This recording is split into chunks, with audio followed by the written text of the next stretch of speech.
Yes, yes, indeed. I know this is a little bit earlier than expected, but I do start, or can't even speak again. I'm so excited. I do start school. I have a very busy year, being moved to a different position and stuff, so I got a lot of studying to do. So I know lineups aren't set in stone, but I'm pretty sure there's not going to be any drastic moves coming along. But I figured I'd go through the matchups. I know everybody gets excited for it, you know. Being that it is week one, it is a divisional matchup, so these games are important. And again, I've seen time and time again, week one, there are games because it is a divisional game. It's kind of is important. A lot of games have been decided due to week one. Last year in particular, I'm only going off of my basis of knowledge in general.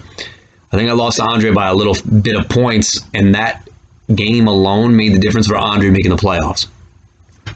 So, for those of you saying it's week one, it might come back to haunt you. First game I'm going to start off with is a game that I think the scoreboard is completely off. Completely off on this. I actually don't think this is going to be... It looks like it's a blowout. I don't think it's a blowout. I just think this game is going to be completely underwhelming on both ends. First game up is going to be Allen versus David Sutton. I think right off the bat, it looks like this can be a big David Sutton blowout. The projection has it at 139 to 120. I am taking the under on both ends, and I'm going to explain why. Quarterback matchup, we have Matt Stafford at home versus Dak Prescott on the road. Well, I think the Rams are going to unleash their new offense, and they are going to put fireworks on the board. And I think that Dak Prescott, is going to be eased into his role. I think his performance is going to be very similar to what Deshaun Watson was last year in Kansas City on opening night. I think that there's going to be some growing pains with Dak Prescott coming off the injury, but I think garbage time gets in there. As for Matt Stafford, I do not trust this running game on the Rams without Cam Akers. I think Darrell Henderson and Shoney Michel are both injuries just waiting to happen. You cannot rely on both of these guys. They are average running backs at best. I think Stafford gets the best of Dak Prescott in this matchup. I'm going to say Matt Stafford for 32 points, Dak Prescott 22 points. I give the advantage to Allen in the quarterback matchup. When I take a look at my wide receiver matchups in this matchup, we have Courtland Sutton against David Sutton, teaming up with Terrence Marshall versus Terry McLaurin and DJ Moore. Courtland Sutton, I think, is... I'm interested to see with Teddy Bridgewater, and now that Sutton, Jerry Jeudy is going to have a breakout year. What does that mean for Courtland Sutton? I do not like the chemistry. I don't want to say chemistry. Teddy Bridgewater's style of football is totally different from what Courtland Sutton likes to do. When Bridgewater was announced, I moved Sutton drastically down in my rankings, moved Jerry Jeudy up. Bridgewater is precise, he is accurate, and with the better route runner being Jerry Jeudy, I think he benefits more than Courtland Sutton. Don't think Courtland Sutton is a bust, but I think he's too boom or bust. And I think he's going to be matched up with James Bradbury because Jeudy might line up in the slot and everywhere else. I don't like Courtland Sutton in this matchup. If he is to do anything, I think it's going to be maybe like a touchdown to bail your ass out. The 11 points that he has projected, I'm going to take the under on that. I'm going to say 8 points. Terrence Marshall, and I know DFS heads are going to be all over this game, myself included. The Jets-Carolina game is going to be an absolute shootout. Absolute shootout. If you have Panthers or Jets, fire them up. I like the Terrence Marshall call in week number 1 from Allen Williams. But this guy, again, he's third in the pecking order in targets. Surprise, surprise. I'd take the over in this game, and I do think the Jets will win this game. I got a weird feeling. And I always crap on the Jets. I have a really weird feeling that they might win this game. Terrence Marshall might be a guy who the roles will... I can't tell you what the roles are going to be. They all line up everywhere on the field. I thought DJ Moore was going to be the permanent slot guy, which I'll get to in a minute when I get to David Sutton's side of the ball. But it looks like Terrence Marshall in the preseason has been playing most of the slot. And I think that's because his route running on the outside is still a little bit raw, so they're hiding all of his flaws in the slot. I think DJ Moore, by far DJ Moore is the most talented on the roster, and he should do just fine with the corners that we have. They're nothing to write home about. My only concern is Darnold looked like he didn't have a lot of time. So it could be check down Sam and Christian McCaffrey involved in this one. But I actually do think that Terrace Marshall does get involved. He is a good tournament play in DFS at only 3K, if you guys are looking to play some DFS. I think because I already stated this game's going to be a shootout, I think both Marshall and DJ Moore get into double-digit points, but nothing crazy. I think that both Marshall and Moore come close with points. Moore, I think, does it on a catch basis. I think Terrace Marshall might luck into a touchdown, though. So I will say Terrace Marshall, I'll take the over on 9. I'll say 12 points. DJ Moore, I'll take 15 points. No touchdown for DJ Moore, though, in case you want prop bets. Terry McLaurin, though, going to be the go-to guy. Chargers secondary gets a lot better with Derwin James, but they're still a little bit vulnerable on the outside. Casey Hayward, I believe, is finally gone, and they really didn't have another decent corner. I'm not going to lie to you guys. I don't even know who their starting corner is on the outside this year. I'm drawing a blank. McLaurin should be Ryan Fitzpatrick's guy. He profiles it. I give the advantage to David Sutton in this one. McLaurin at that 15, I'm going to take the over. I'm going to say 22, including a long bomb from Ryan Fitzpatrick. This is where I think the reason why David's projected at 139, well, I can't remember the last time somebody was projected that high, is the running back department. Alvin Kamara and Joe Mixon versus DeAndre Swift and Javonte Williams. Okay, before I get on to the most obvious thing, I want to give a breakdown here for you guys really quickly. We know David's winning this matchup, and it's not because of Joe Mixon. It's because of Alvin Kamara. I'm going to take the over on the 20 points. Kamara is against the Green Bay Packers, who for years in and years out, and they keep bringing in new guys in the defensive coordinator. They can't seem to solve the one Achilles heel, and that is stopping the run game. Alvin Kamara, I'm going to say a whopping 35 points. Joe Mixon, on the other hand, sucks. I'm sorry. He's garbage. He'll get you 10 points, though. You'll feel okay with a 45 combined total from both. DeAndre Swift and Javonte Williams, not very big on any of these guys in this matchup. Javonte Williams, again, is your lottery ticket. Fangio comes out with a quote and says, we feel confident in him in any situation. That does not say he's going to be our lead guy. It is still, unfortunately, Melvin Gordon. When Melvin Gordon finally fumbles a ball at the goal line, though, then you can start reaping the benefits. But this guy, to me, seemed a little bit too trappy at his ADP price. Although, Allen, you got him at a good price at the end of the 6th. I know he opened up the beginning of the year at the early 5th round. I was not about it. And Melvin Gordon finally played in the preseason. It's going to be a weird mix. Melvin Gordon is still good, a third down guy.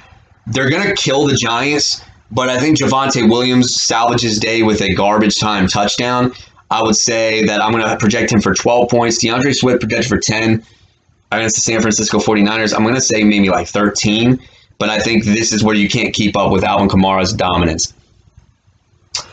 And again, good tight end matchup between Kyle Pitts and TJ Hawkinson. I think Pitts is easily Atlanta's best number 2 option in the passing game. We look into TJ Hawkinson, and I got to say, David, he's going to be a boring guy who gets a lot of volume. He should be good to go. I'm actually going to take TJ Hawkinson because I know there's more guaranteed volume. You made it a little bit interesting here. The flex department, Justin Jefferson and Dalvin Cook, Brandon Ayuk, and Russell Gage. I don't like Ayuk because, one, he's dealing with some hamstring injury, and they might just run the ball the whole game in this one. Russell Gage is a fake flex. I don't understand why people are saying, oh, this guy's a good value. He's garbage. Allen actually has the real number 2 piece, and that's Kyle Pitts. Russell Gage is garbage. Allen wins the flex department only because of Jefferson and Dalvin Cook.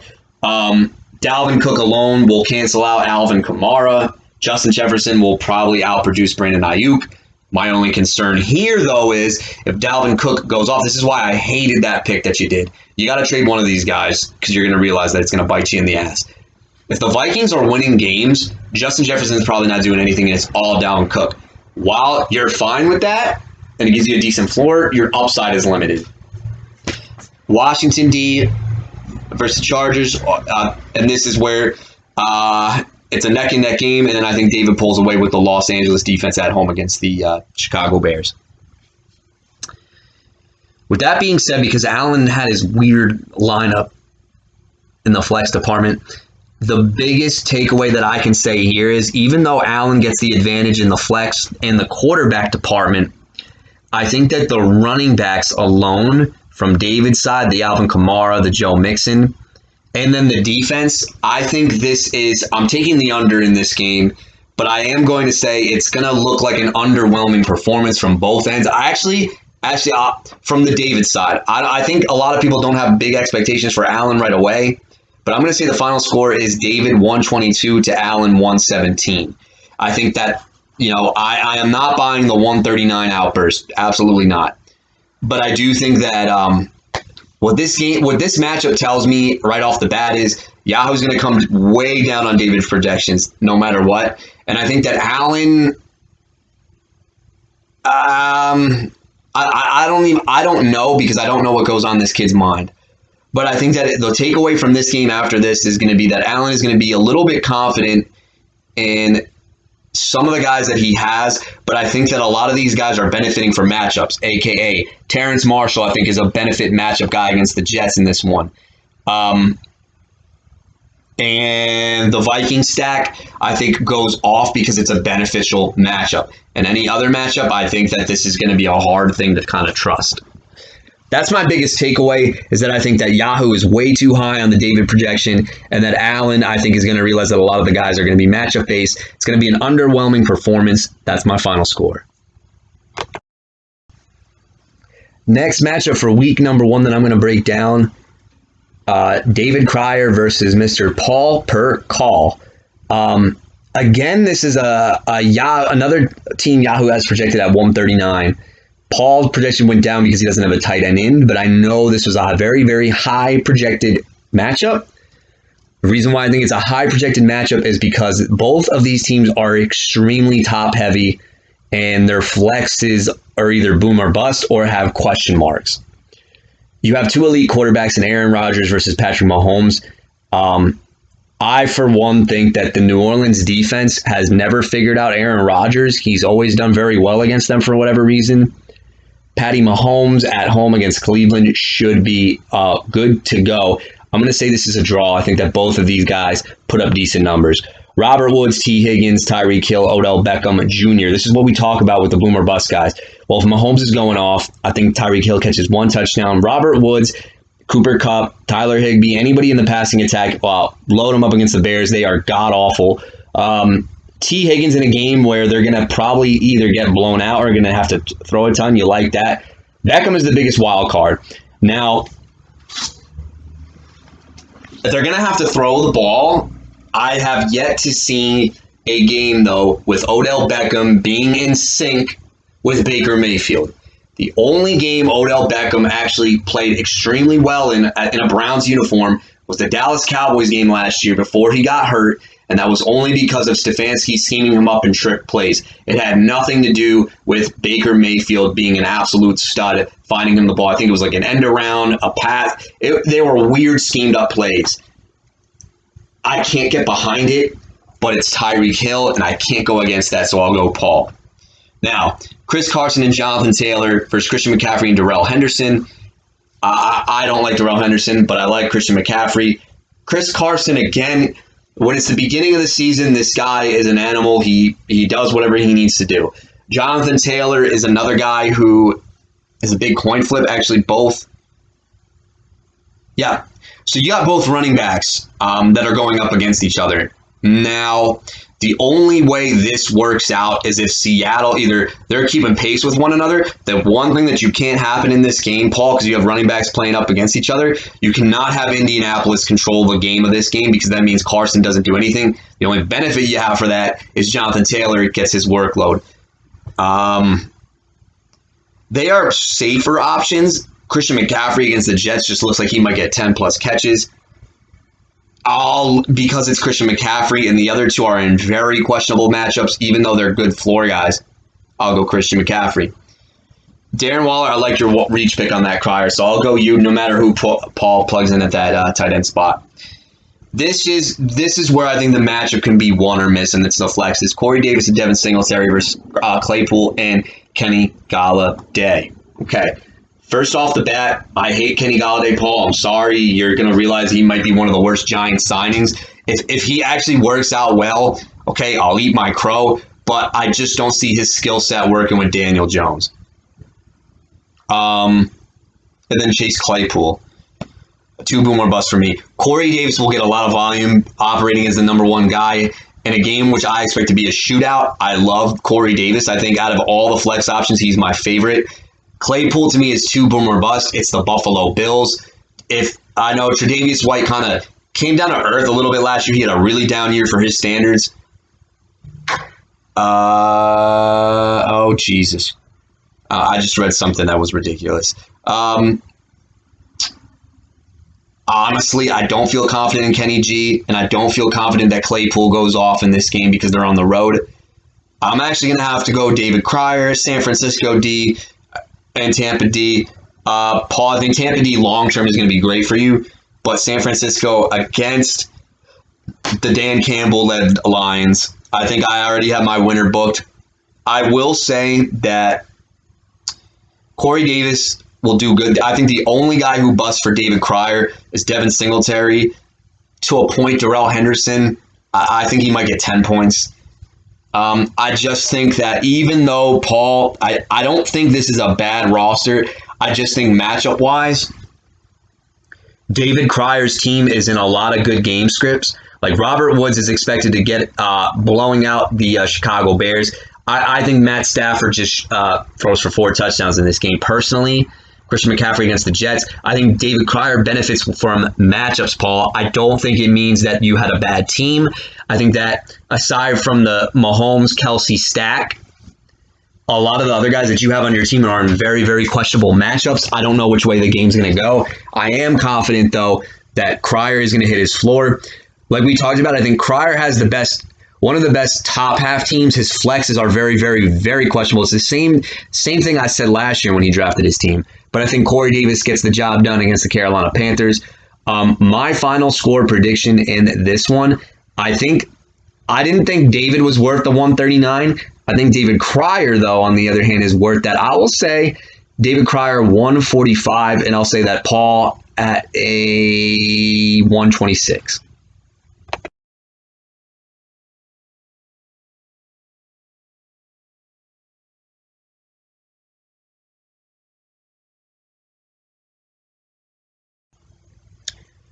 This is my third matchup of the week, and personally, I think it's going to be very, very close, but I don't know if it's going to be high scoring, and I don't know much about these teams. It's Patrick versus B Magic.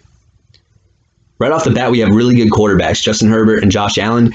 To me, this is a no-brainer. It's Josh Allen. I think that was a great value at where you got him at. He's at home. He's going to probably throw 3+ touchdowns. Herbert, I think, will be okay, but I'm not taking him over Josh Allen. On top of that, if Josh Allen's doing good, you have the Stephon Diggs combo. So it's Diggs and Amari Cooper versus DeAndre Hopkins and Keenan Allen. This is a very good wide receiver matchup. But when it all comes down to it, Cooper is the only guy that's a little bit on the questionable side, not because he's bad. I have no idea how Dak's going to look. I love Hopkins against the Tennessee Titans, and I love Keenan Allen. I'm going to go with the Patrick side on this, even though Diggs and Cooper will be just fine. When I'm looking at this team as I'm going through it, these teams are like a mirror images of each other so far. You got 2 quarterbacks that are really good. You have 2 top-end receivers that are really good. And then on the running backs, Derrick Henry and Nick Chubb. Nick Chubb is like baby Derrick Henry. And then Josh Jacobs and James Robinson are guys people kind of didn't want, but they might still be okay. These teams are, holy crap. These teams are mirror images. I actually like this matchup. Derrick Henry against Arizona, he's going to be fine. Josh Jacobs against Baltimore is going to be a bust. Nick Chubb against the Kansas City Chiefs. Well, if Nick Chubb goes off, it's because Cleveland is controlling the game. I think Chubb finds the end zone at least once. James Robinson against the Houston Texans. Okay, this is a game where I like James Robinson. I think a lot of people are going to say after week 1, oh, wow, James Robinson is still that guy. This is a great time. If he goes off, I'd sell the crap out of him. I don't trust him. It's not even so that Duke Johnson just got bought in. I just don't trust Urban Meyer. He's a slimy bastard, if you ask me. I'm going to go the B Magic side with the running backs. So right off the bat, B Magic's got the quarterback edge, and he's got the running back edge. Tight ends are very similar too. Noah Fant and Jonnu Smith. Two guys who have underwhelmed based on what we expected them to do, especially last year. Noah Fant to me is an absolute bust. I don't know what, Patrick, you got to write in the chat for me, why do you like Noah Fant so much? This guy to me just looks like an absolute bust. I mean, I think I said it again. He had the opportunity with Cortland Sutton out to be the lead guy, and he did nothing with it. And it's a tight end spot. So you have the benefit of one-on-one matchups all the time against guys who are slower than you. Jonnu Smith, if he was the only tight end in New England, I'd love him a lot more. But like Hunter Henry still being there, they might cancel each other out. I absolutely hate both these tight ends, though, so I'm going to say draw. And look at this. Flexes are set up very similar. Chase Edmonds, hold on. I got to rub my eyes. Does it say Chris Conley? Okay. Chase Edmonds and Chris Conley versus DJ Chark and Leonard Fournette. Edmonds and Fournette are going to be in timeshares. Edmonds, though, I think has a much better floor. Leonard Fournette does not have a floor. I'll give the advantage to Chase Edmonds. Conley and DJ Chark. Well, Chark is still operating as the, I'm going to use alpha in quotation marks. I'll go DJ Chark. Buffalo D. Giants D. I like Buffalo in that one. All right, this is a close call. They have the projection as really, really close, 129 to 127. Boy, oh boy, this is close. Well, if I keep looking track at it, I've said B Magic won in the running back department and the quarterback department. But I also did say that his receivers will keep on pace with Patrick's. Tight ends I hate. Flexes, it all comes down to DJ Chark because I think Edmonds I don't see exploding. Ooh, this is tough. I'm gonna give this is the hardest matchup for me to call. I'm struggling. You know what? I think the X factor is Josh Allen, so I'm gonna have to go B Magic. I'm gonna take the under though. I think it's gonna be something like 122 B Magic and Patrick 115. Okay, so I'm looking at this right now in this matchup, and this is an interesting one. I cannot, as much as I want to put this as a matchup of the week, I can't justify it yet. And this is out of respect. Rob Coffey, if you listen to my podcast, this is not your team at its best potential. Like I said, I love your bench. I think your starters have a decent floor, but I think your bench can bring out the upside that it might need. And I think that my team, I think, is kind of, with the most part, fully constructed. I don't know yet. But I am not going against Rob Coffey at its full potential. But that does not mean that I'm predicting myself to win, because I always sound like a cocky, narcissistic bastard if I did that. I'm just saying I know for a fact I want to see when Rob Coffey has the guys like Michael Pittman, Jacoby Myers, maybe not Jamal Williams, but and if Tony Pollard ever gets a role. Russell Wilson and Sam Darnold. Well, Darnold, I don't think he's your quarterback, but I think you're streaming for the time being. Darnold, I think, will do good, but I think he's going to throw some picks. My man Russell Wilson, on the other hand, it's a 1 o'clock start, so I'm going to be a little bit cautious. I'm not expecting anything drastic from him. The Colts have a weird defense where sometimes they show up, sometimes they don't. But I am intrigued by this new offense. I don't want to be a coward, though, so I'll go Russell Wilson. DK Metcalf and Allen Robinson versus Chris Godwin and Jerry Jeudy. Now, I think Godwin and Jeudy have decent floors. And I think that Metcalf and Allen Robinson have, like we like to call it, explosion games. While I think Metcalf will be okay, Robinson, this might be his one game where he doesn't look like Allen Robinson. Jalen Ramsey seems to have his number. Godwin and Jeudy. Godwin is probably going to find the end zone. I'm going to predict that. He's probably going to be the guy to get the most targets on Tampa.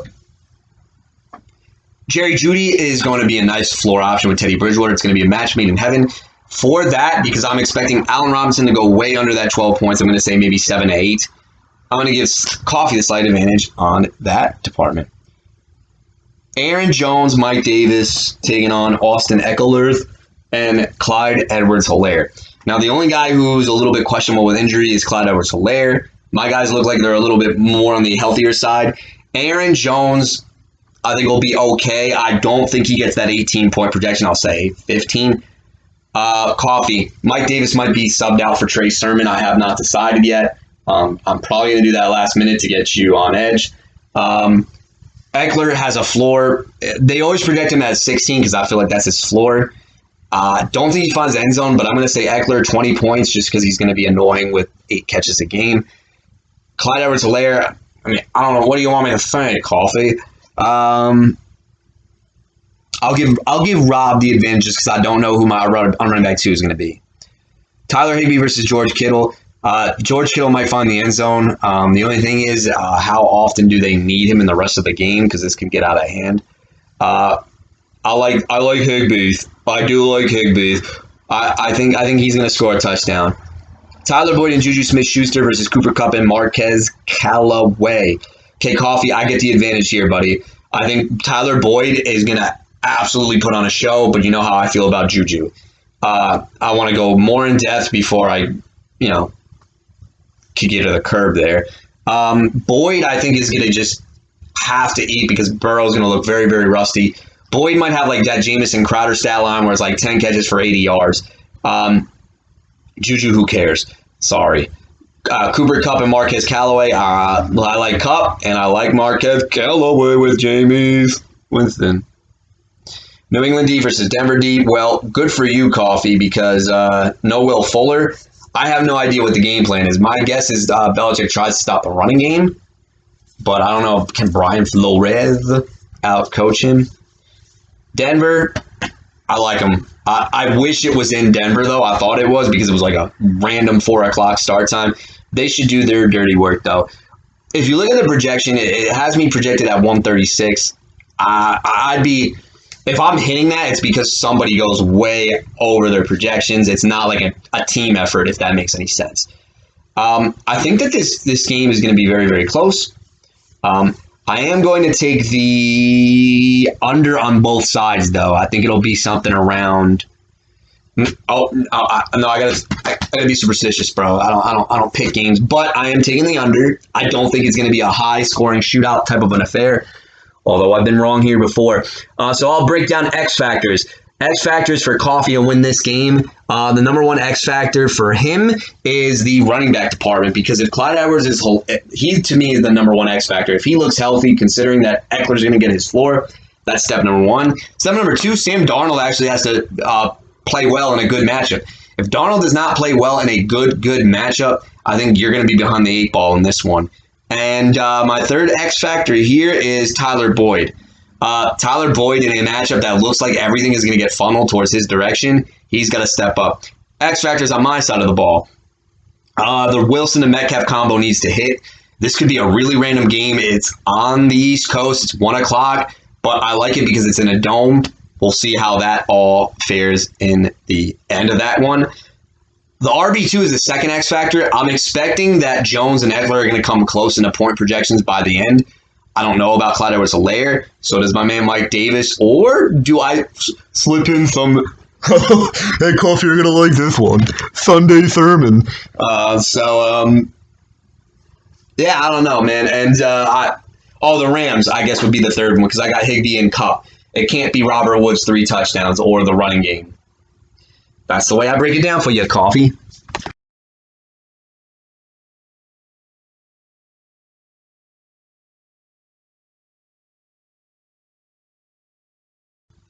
My whole division trash, Johnny versus Alex. This looks like it's going to be a high-scoring, high-projected game according to Yahoo Fantasy projections.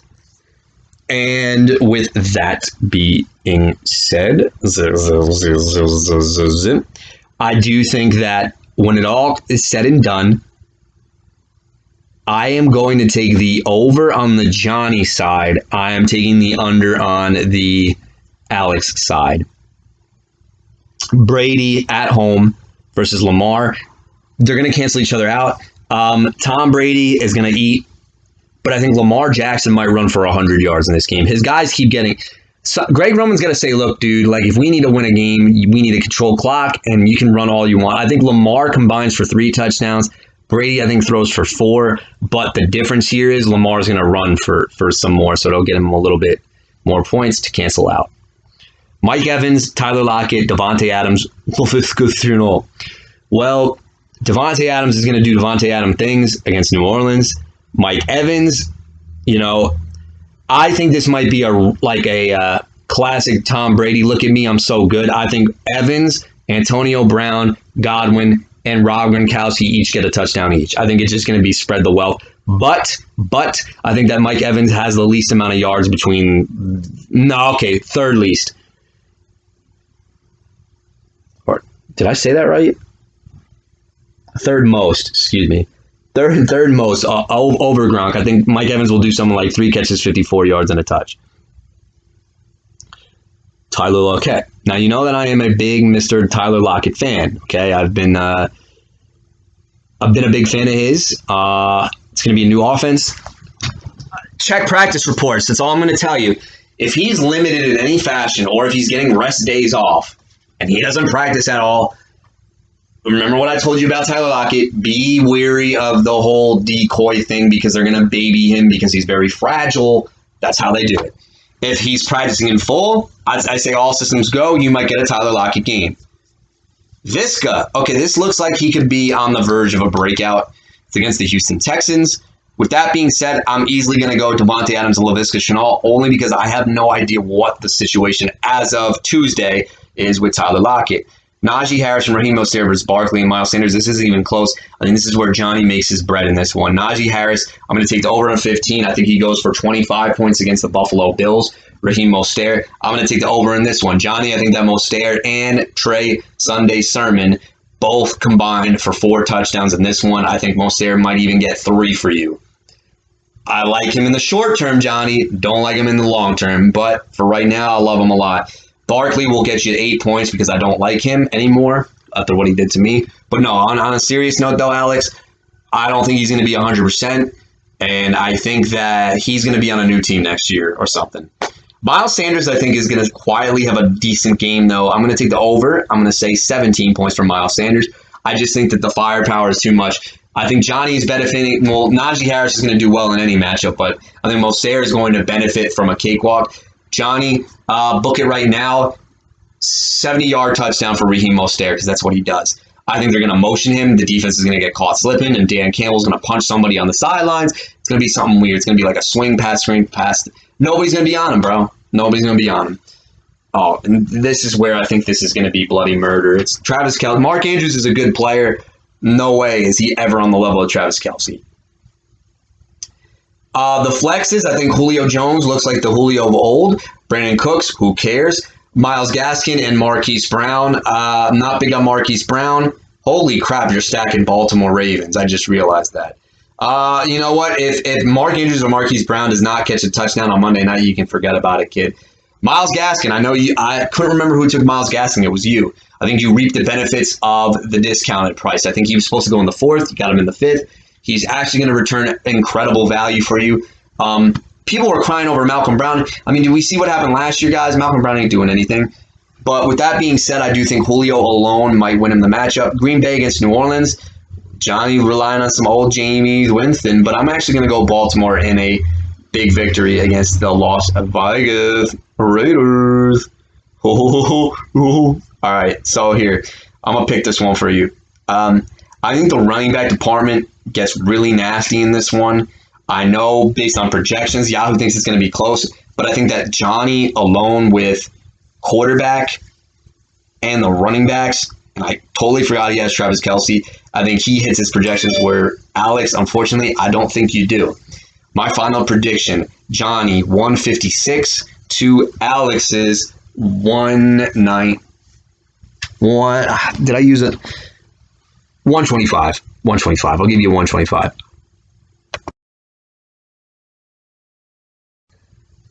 Okay, it would be completely disrespectful if I didn't put our newly crowned champ in the main event, just like in WWE. The man with the title belt holds the main event card.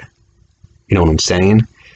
What's even more spectacular is that this matchup is 132 to 132. I mean, I didn't count the decimals, but this is looking like an interesting matchup, ladies and gentlemen. We've got Andre. I don't have to deal with your BS anymore, kid. Congratulations. Versus the champ, Harsh. If you're listening, which I know that you are, what's the Winged Dragon of Raw reference? I know it's from Yu-Gi-Oh! I know it's an Egyptian god card, but why is it your team name? Who is referencing? You don't even have a guy named Merrick or Ra. You got to tell me what the reference is here, buddy. I don't know what it is. Jalen Hurts versus Kyler Murray. Give me Kyle Murray.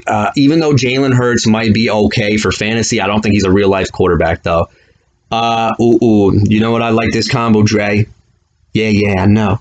Calvin Ridley and Deontay Johnson versus Antonio A.J. Brown and CeeDee Lamb. Woof. Oh, Andre's going to get really upset when CeeDee Lamb goes off in this one. Well, let's look at the matchups. I like Ridley against Philly. Deontay might run into some targets. I just don't know how effective he's going to be. A.J. Brown in a high paced up game against Arizona. Oh, my goodness. Whoa. My mind blown. I just had a moment here. Harsh, you are lucky that Tennessee and Arizona were the two highest paced teams last year. Arthur Smith isn't here anymore, though, so hopefully they still have a high paced offense. But he's going to get some extra plays. Calvin Ridley, I'll take the over on the 17. Let me say 20 points. A.J. Brown, I'm going to say 25. Deontay versus CeeDee. I got to go CeeDee Lamb in a game where he should funnel the most targets from Dak. This year's running back one, Ezekiel Elliott and David Montgomery. Report just said he's going to rush for over 14,000 yards. Or, excuse me, I said that wrong. 1,400 yards. Let's not get ahead of ourselves. I love that combination a lot. I don't like Zeke against Tampa, though. But he always finds the end zone when he has Dak. David Montgomery. Don't like him in that matchup. He'll get 11 points. Gibson and Gus Edwards. Gus Bus will fall into the end zone. Antonio Gibson, number 3 overall, baby. He'll fall into the end zone. I give the advantage to the champ. Gerald Everett versus Logan Thomas. Here's my bold prediction. Derwin James is back. I don't like that for Logan. Gerald Everett will catch a touchdown in a Seattle Seahawks uniform. I'll give the slight advantage to Dresta. Yo, Robbie Anderson revenge game. Rondale Moore. Whoa. Why is Rondale Moore projected for 13? He's got to be on return yards. Well, okay. We're a little bit generous with that prediction. Jesus. Adam Thielen. Deebo Samuel I like a lot against the Detroit Lions, though. Carolina against the Jets. I like Carolina's defense. Indianapolis is a good defense. I don't know how they're going to fare right off the bat, though. Robbie Anderson, revenge game touchdown. Sure, you can have it, but I'll take Adam Thielen and Deebo Samuel. Maybe Carolina does. Honestly, I like Carolina. Their defense might be a little bit shocked. Look, I'm just going to flat out tell everybody right now, I don't talk highly about the Jets, but I think week 1, this offense is going to shock a lot of people. I expect the Jets to win the game. If they let me down, it's classic Jets stuff, so I don't want to get my hopes up. So this might benefit well for you, but I'm kind of hedging here, which is kind of a chicken way out of things. But hey, man, all I'm going to tell you is all I can tell you is this, Mr. Andre, who's listening right now. I think that Zach Wilson looks really good in his week 1 debut. I think Zach Wilson, Corey Davis, and Ty Johnson with a little bit of Elijah Moore love. Harsh. He'll show some flashes for you. Bottom line, it comes down to this. Okay, for the matchup of the week, the matchup alone that's going to make Harsh's projections go way overboard is this Arizona-Tennessee game, which he has a lot of stock in. Well, yeah, he does have a lot of stock. 2 guys. Andre, you have Rondale Moore. If the only way Andre wins this game, I don't want to say the only way, but it'd be hilarious if Murray's touchdowns all went to Rondale Moore. Kyler Murray, though, is a guy you don't need to stack with at all because he runs for a lot. And guess what, guys? Chase Edmonds is still on the team, and James Conner, I think, is kind of dusty as it is. Murray's going to run one in. this game, I don't know if you guys want to take the over. You kind of should. The only thing that makes me nervous here is if it's a different offensive mind philosophy without Arthur Smith, do they slow the pace down? If that's the case, that could really bode not well for Harsh, but I'm not. Look, it's the Cardinals. They're 1, 2, 3, 1, 2, 3, hike, 1, 2, 3, hike, 1, 2, 3. They get on the ball, they snap, they do their thing. And it only works, too, because Kyler Murray can run if his first read is not there. I'm going to take the over on the Harsh side of things. I'm going to take the under. Am I going to take the under? No, I won't take the under on the Dre side of things. I'm going to say Harsh, 138 to the Andre. You know what? I don't know. 134.